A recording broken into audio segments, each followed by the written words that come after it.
Hello, Ninja Naturalista here.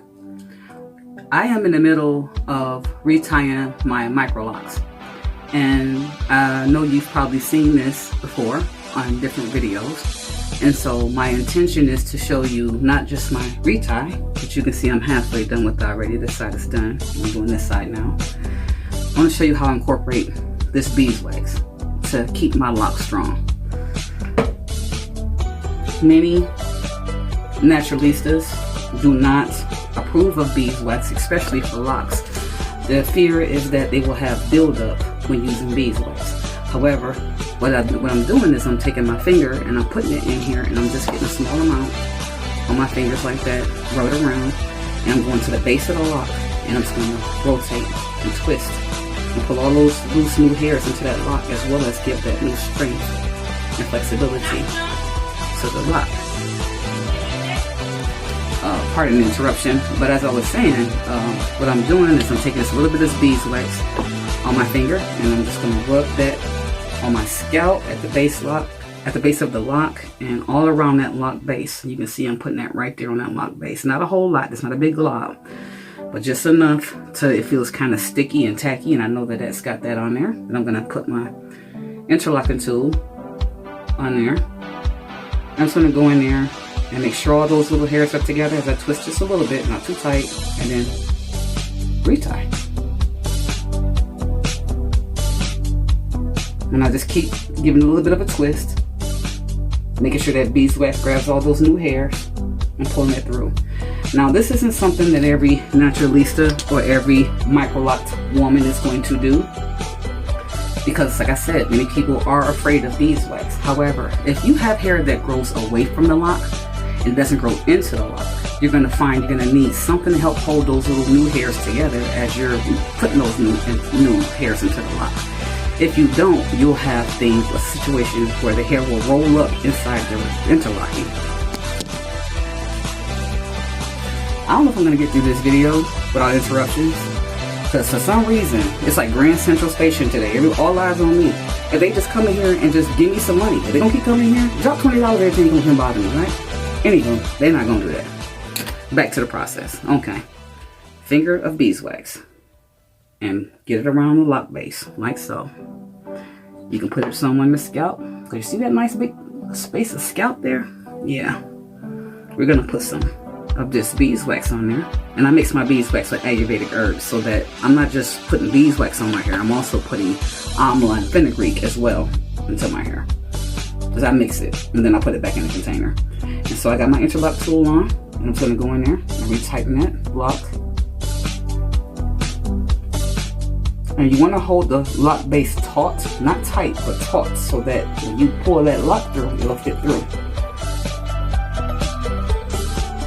And then you're just gonna take your beeswax, rub it on your finger again, and go back to that lock base and then start palm rolling it down. And what you're doing is you're pulling all those loose frizzies in there and all those little halfway hairs. You're making them part of the lock instead of letting them go freak off and do their own thing. People ask all the time, oh, my hair is frizzy, my locks are frizzy, what can I do? If your hair grows away from the lock and you're not afraid of beeswax, this may be the perfect solution for you. So once again, I'm going to add the beeswax to my scalp and to the lock base. And I'm going to take my tool and go ahead and do that retie. Reties are very stressful on the new growth of the hair because it's brand new and it's fragile. Whereas the lock is already established and it's already got its strength in it. In order for that new growth to be able to hold on and not snatch out at the scalp, you've got to have something flexible to help retain moisture and keep that from getting brittle and broken. And I find there's no better tool to use or product to use than this beeswax. And you can look into it and see, if you can get a close-up on it, you see that dark color that's in there? If I turn around the bottom, you can see it real good there. All there is my amla and my fenugreek and my Ayurvedic herbs. And when I mix this, I put it together in a double boiler, and I add olive oil to it as well as my Ayurvedic herbs. Then I let it cool and I put it back in my container. And that's what we have here. And so I'm going to continue with a little bit of beeswax on my finger. Lock base. You gotta move these out the way. I don't clip my hair out the way. I find that the more stuff I stick in my hair trying to do my reties, the harder it gets. If I just go to it, it's just easier. I use my finger eyes. And once again, I'm gonna retie. Uh-oh. Now you got these little lock sprinkles on your hair.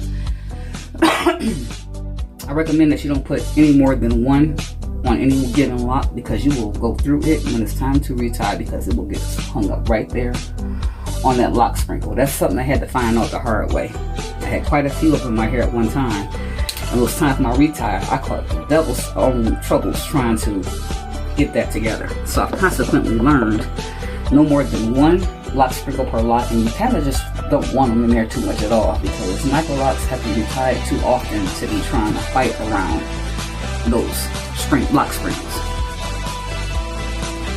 So as you can see, so far so good. Okay, we got our retie, and I'm going to show you what I can here, because I've got part of it braided and banded already. But you can see, I don't have a perfect grid, but you can see the retie versus the side that hasn't had a retie. I've been micro-locked for 27 months, and I have never lost a lock due to breakage or just ripping out of my head or anything like that. I have all the locks I started out with and a few extra ones. I give all kudos to the beeswax for helping me do that. I wouldn't recommend using anything else. And for those who are afraid that's going to build up, trust me. Let it sit in your hair for about a week. If it starts to bother you, take a little bit of olive oil or grapeseed oil or whatever organic oil you choose, and just rub it through your hair. It's going to automatically start breaking that beeswax down and making it easier to work with.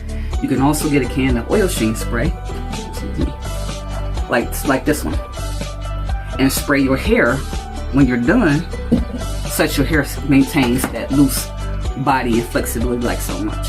You're only going to have a bit of oiliness, greasiness in your hair for about a week. What you have to remember is that this is a hair treatment. This is not, oh, I just chose to grease my head with this today. This is a hair treatment. And yes, I do grease my scalp with beeswax. I try to do it twice a week, because it's not only a super oil, but it's also keeping my locks from breaking. Lots of people also ask in many lock groups, how do I keep my edges from breaking? Now right here, if you look, it looks like I have edge breakage because it's all short right there. But actually, that's all new hair that's grown since I've been locked. It's brand new baby hair. It's not quite long enough to go into the locks. So what am I going to do? My beeswax. It's got to be protected because it's a brand new, very soft hair. Very fragile. And you know how we get when we're doing our edges, and all that stuff has alcohol in it to dry it out and make it stick. Take this beeswax and lay it on those small edges. Like so. And just lay it all down until it's like that. You see how that is? Nice and smooth. Okay? Now the idea is not to keep it nice and smooth. The idea is to make sure that that hair is getting the moisture and nutrients it needs to continue to flourish. If I could show you how small these lock bases is, you would totally understand why I do this way.